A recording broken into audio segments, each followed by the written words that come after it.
এবার ডাল চচ্চড়ি, তার জন্য এখানে পেঁয়াজ কাটা আছে, রসুন কাটা আছে, কাঁচা লঙ্কা, ধনেপাতা, টমেটো আর একটা আলু সেদ্ধ আর একটা ডিমের মামলেট।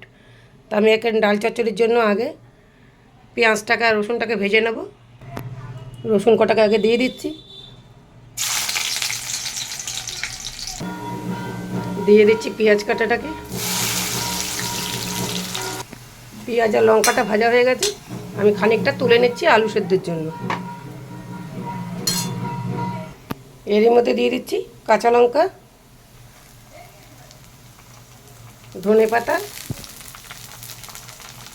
টমেটো, এগুলোকে একটু ভেজে নেব।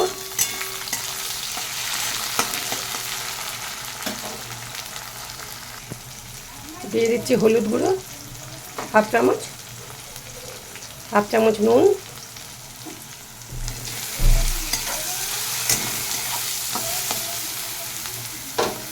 দিয়ে দিচ্ছি গরম জল,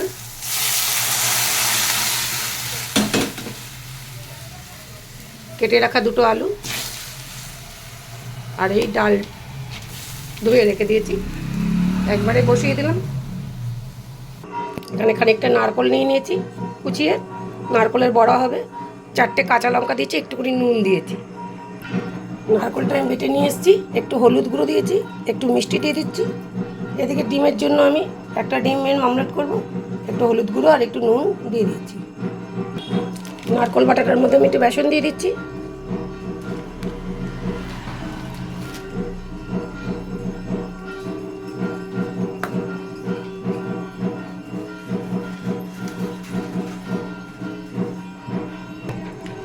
তেলটা আমার গরম হয়ে গেছে, আমি বড়াগুলো এক এক করে ছেড়ে দিচ্ছি।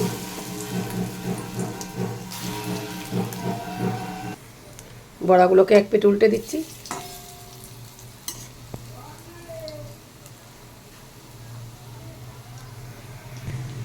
বড়াগুলোকে আমি তুলে নিচ্ছি এক এক করে।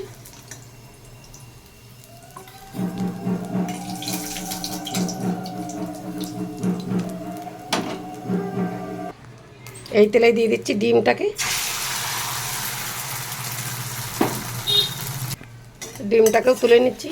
দেখি এবার ডালটা কত দূর হয়েছে। ডালটাও মোটামুটি হয়ে গেছে, আর একটু শুকাবে। আলুটাও সেদ্ধ হয়ে গেছে। ডালটাও আমার এখন হয়ে গেছে, আমি নাড়িয়ে দিচ্ছি।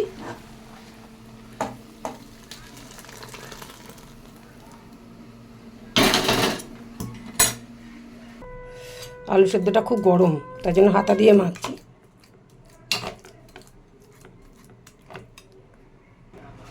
এই হচ্ছে ডাল চচ্চড়ি, আলু সেদ্ধ, নারকেলের বড়া আর ডিমের মামলেট। যদি নীলিমার রান্না দেখে ভালো লাগে তাহলে নীলিমার চ্যানেলটাকে সাবস্ক্রাইব করে নেবেন, ইউটিউব চ্যানেলটাকেও নিয়ে নেবেন, আমার চ্যানেলটাকে ফলোয়ার্স করে নেবেন। ধন্যবাদ।